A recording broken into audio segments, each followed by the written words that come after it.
Chuck Baker here, and I love this guy. I only get to see him once a year, and that is for the big boat races that are coming to Sanangelo this weekend, and he is the announcer. Announcer extraordinaire, ladies and gentlemen. I have got Roger Monroe in the studio. How you doing? Buddy, I am doing great. We have been anticipating the races. Of course, you know, this is our 10th annual. This is 10th anniversary, buddy. Don't seem like 10 years, does it? No. Golly. I mean, it's getting so big.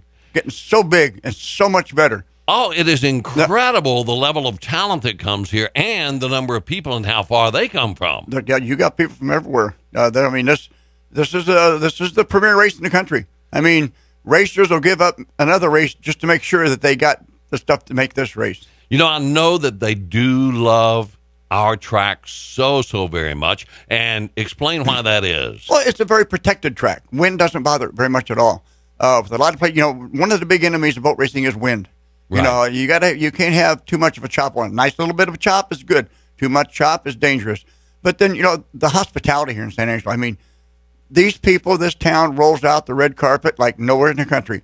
I mean, you know, the friendliness. You know, they come up and they're actually getting to know people. You know, like last night, for instance. Okay. This family rents, you know how you rent your spot for your 10x10 out there at Showdown in San Angelo. Right. Okay. Well, these people rent the number 3 spot every year. It's the Bennett family, Talisha, Casey, and Anne Marie, their daughter. Okay. They were friends on Facebook. Well, here a few weeks ago, they hit me up on Facebook and wanted to take me out for dinner and drinks last night. So we wound up at Twin Bend. Come in. I mean, how much better do you come into town and fans are, you know, wanting to be with you and, you know, wanting to just talk and just go out and have a drink and eat some dinner and stuff. Oh, yeah, and they know you, Roger. My gosh, you've been doing it all 10 years that it's been going on. I've been here since day one. Now, let me ask you this question. Okay. I ask you this every year, and that is, how many years now have you been announcing races? Well, actually, boat racing, 36 years. I've been on the microphone for 43. You started on cars before that. I started on cars and motorcycles for 7 years prior to doing boat racing. I started boat racing in 1980, and party's on, baby. Man, well, you have got it down, and you have had it down for many years. You know these boat racers so well. So kind of bring us up to date as far as what we can expect this year as far as the level of talent. Well, okay, changing things up a little bit as far as the program's concerned here. Normally on Friday we have our test and tune sessions where, you know, guys go back and they'll try new ideas. You know, well, let's try and see if it'll work. You know, well, maybe it not work. This year that ain't happening. We got two full rounds of qualifying tomorrow, 2 full rounds of qualifying Saturday, Sunday's eliminations. No more test and tune. Tomorrow morning at 9 o'clock, they start running for the real deal. It's all for real. This is points chasing, baby. This is for world championships. So, yeah, you're going to see some good stuff. You'll see all the boats, 2 full rounds tomorrow, not just some of them here and there. You're going to see them all 2 rounds. And then tomorrow night, normally our show and shine is out at Mary Lee Park, where you've been there before. And had the pudding and stuff. Yeah. Oh, I better not get too far into that. Let's not get into the pudding stuff. Okay. Anyway, it's not going to be out at Mary Lee Park anymore. I understand you're having it right at the race site. See, and that's going to be good for both worlds. It's easier on the race crews because they don't have to disassemble stuff and take your tow vehicle and boat and just drag it out there. Right. You're actually coming into the race site. You're going to see their big rigs sitting there. You're going to see them getting ready for down and dirty qualifying tomorrow morning or Saturday morning after a day of racing on Saturday or Friday. Right. Okay. Maybe you don't have to do repairs. Maybe you have to rebuild a motor. You're going to get to see that Friday night. They'll have all the racing team apparel there. Trading cards for the kids. Yeah, it's gonna be different. You can get your pictures taken with them, and something that I love, these drivers are so friendly. They invite you to their pit area and say, here, let me show you this. You got any questions? You want your kid to sit in the seat, that sort of thing. And they take are a so picture. friendly. Oh, yeah. Well, we're a very family-oriented outfit. Actually, I did car racing for years. It's nothing like boat racing. The family atmosphere in boat racing is unbelievable. Unbelievable. Okay, here, perfect example. Shelby Everett. Right. Okay, a little bitty bit of a nothing, just pretty little girl. Started out riding a jet ski. Okay, got up to where she was old enough that she could get in a boat. Her dad bought her a boat. Okay, put her in, started out in the modified limited category. Didn't want to get too carried away. You know, that's a 10-second quarter-mile boat. Okay, all right. Well, you know, Daddy's boat's named Another Wet Dream. Yeah. He named his daughter's boat Can't touch this. Can't touch this. I love it. I love it. Anyway, she went from modified when she got her driving down pretty good in that because they had a pretty good motor in it, and it was really tough to slow it down. You know, it's so hard to slow a boat down. It's easier to speed them up. Sure, yeah. Well, anyway, so then they moved her to the preliminary. That's the 8-second quarter mile boats. She won the world championship. World championship? Her father won the world championship in his class. She won the world championship in hers. And they father, will be daughter, there? world champions. Huh? Will they be there this weekend? They're already here. Oh, However, new surprise, talking about this family stuff moving up. Shelby is now in a full-blown capsule pro modified. Oh, my gosh. Yeah.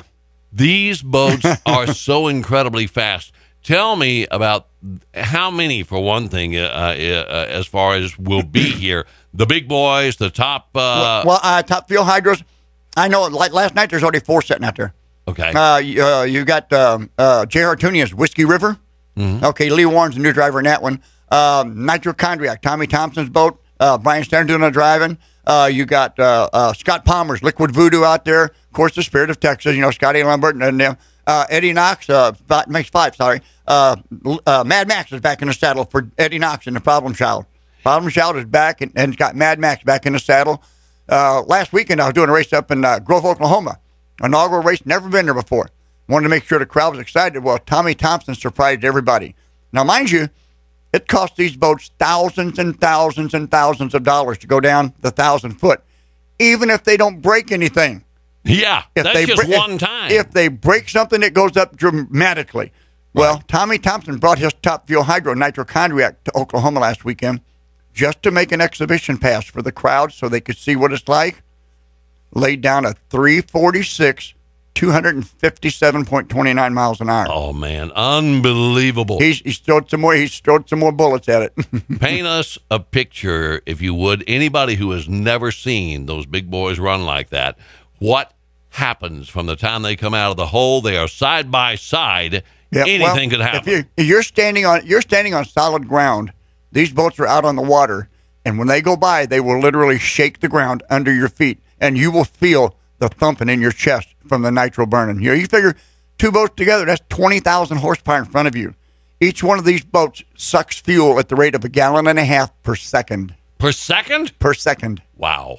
Yeah. Wow. Yeah. It's $54 a gallon. Hello. Roger, I am excited. We are so pumped, and we've got so many people that are looking forward to the races, and we were talking about the track earlier. One more thing I'd like to mention about that is that I know the drivers also love the fact that there are fans on both sides. Oh, you got the Grassy Meadows side and the Spring Creek side. Yep. Yeah. No, and I'll get them hollering back and forth at each other. Grassy Meadows, I call them, that's my animal section over there.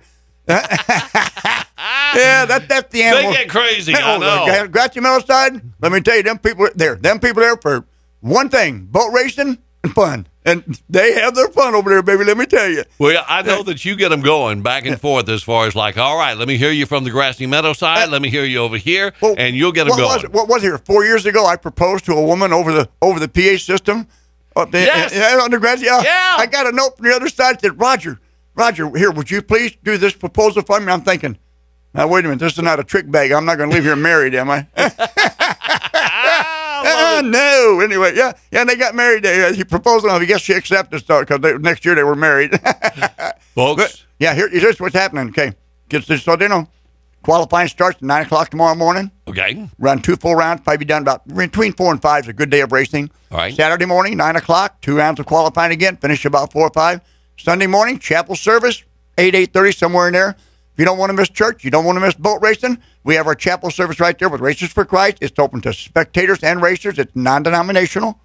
And as soon as I get through with chapel service, I put them on warm-up, and then we go dragon boat racing. Oh, man. What a great weekend. Folks, get out there. Enjoy. You are going to have a ball. I wish we had more time to talk because there's so much. You've got so much knowledge in your head about all these racers, about all these boats, but let's just, in your own way, to close it out, invite people in your own way to come out to the races. What would you say to them? Well, I look at it like this. You can sit at home in your rocking chair and get old, or you can come out here and go, man, how did I ever miss this before in my life?